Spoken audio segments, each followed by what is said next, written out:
Emiliano মার্টিনেজের সাথে কারা আসবেন গোলবারে? ডিফেন্সেও আসবেন কোন কোন তারকারা? ২৬ সদস্যের দলে অ্যাটাকার হবেন কয়জন? মেসি আলভারেজদের কারা হবেন সঙ্গী? সব মিলিয়ে আলোচনায় আর্জেন্টিনার সম্ভাব্য বিশ্বকাপ দল।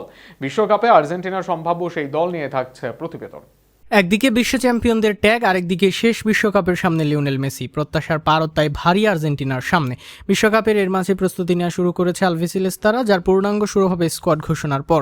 সেখানে সম্ভাব্য সেরা স্কোয়াড নিয়ে আছে আলোচনা। এর মাঝে আলোচনা ও বিতর্কে অনেকের নাম। গোলবারে আর্জেন্টিনার স্কোয়াডে এমিলিয়ানো মার্টিনেজ থাকছে নিশ্চিতভাবেই, তবে বাকি দুই গোলরক্ষক পুরোপুরি নিশ্চিত নয়। যদিও অনেকটা সম্ভাবনা আছে অ্যাটলেটিকো মাদ্রিদের জুয়ান মুসা ও মার্শেইয়ের রুল্লি হবে নিমির সফর সঙ্গী। প্রাথমিক দলে কাম্বে সহ অনেকে থাকলেও উপরের তিন মুখী পেতে পারেন বিশ্বকাপের টিকিট। সেন্টার ব্যাক পজিশনে জায়গা নিশ্চিত ক্রিস্টিয়ানো রোমেরো, নিকোলাস ওটামেন্দির। অনেকটাই নিশ্চিত লিজান্ড্রো মার্টিনেজ ও মার্কোস সেন্সের জায়গা। তবে ধারণা করা হচ্ছে এই জায়গায় আরও এক অতিরিক্ত মুখ নেবে আর্জেন্টিনা দল। সেই ক্ষেত্রে কেভিন ম্যাকালিস্টার, জাইদ আবনার ও লুকাস কুয়ার্তার মাঝে কেউ পেতে পারেন সুযোগ। এদের মাঝে সবার চেয়ে গিয়ে লেফট ব্যাকে নিকোলাস তাগলিয়াফিকোর জায়গা নিশ্চিত। রাইট ব্যাকে একইভাবে নিশ্চিত নেভেল মলিনার জায়গা। খুব সম্ভব রাইট ব্যাকে মলিনার ব্যাকআপ হচ্ছেন গাঞ্জালো মন্টিয়েল। রিভার প্লেটে খেলা মার্কোস আকুনা হতে পারেন তাগলিয়াফিকোর ব্যাকআপ। ডিফেন্সে এই 9 জন হতে পারে আর্জেন্টিনার স্কোয়াডের অংশ। মাঝমাঠের তারকার মেলা আর্জেন্টিনার। এই জায়গায় খেলোয়াড়দের আধিক্যও থাকবে দলে। টপ 3 খ্যাত 3 মিডফিল্ডার থাকছেন স্বাভাবিকভাবেই। এনজো ম্যাকালিস্টার ও রদ্রিগো ডি পলের জায়গা নিশ্চিত বিশ্বকাপ দলে। অ্যাটাকিং মিডে সব ঠিক থাকলে তরুণ নিকো পাজ ও থিয়াগো আলমাদা পাবেন বিশ্বকাপের টিকিট।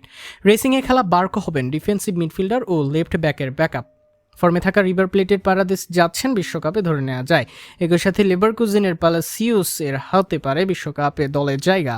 তবে বাদ পড়তে পারেন রিয়াল বেটিসের লো সেলসো, রিয়াল মাদ্রিদের তরুণ ফ্রাঙ্কো মাস্তান্তনো। প্রাথমিক দলে থাকলেও মিডে বাকি নাম নেই বিশ্বকাপে আসার সুযোগ। অ্যাটাকের হিসেবে লিওনেল মেসির সাথে উলিয়ান আলভারেজ ও লাউতারো মার্টিনেজের জায়গা নিশ্চিত শতভাগ। কোনো সমস্যা না হলে সিমিউনের জায়গাও মিলবে স্কোয়াডে।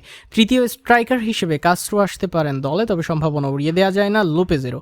জুভেন্টাসের নিকোলাস গাঞ্জালেস বাম দিকে ব্যাকআপ হিসেবে যেতে পারেন দলে। এক্ষেত্রে গার্নাচো, প্রেস্তিয়ানিরা পড়তে পারেন স্কোয়াড থেকে বাদ। সব মিলিয়ে এটাই হতে পারে আর্জেন্টিনার সম্ভাব্য বিশ্বকাপ স্কোয়াড। এবার দেখা যাক শেষ পর্যন্ত স্কালোনির ডাকেন কোন খেলোয়াড়দের।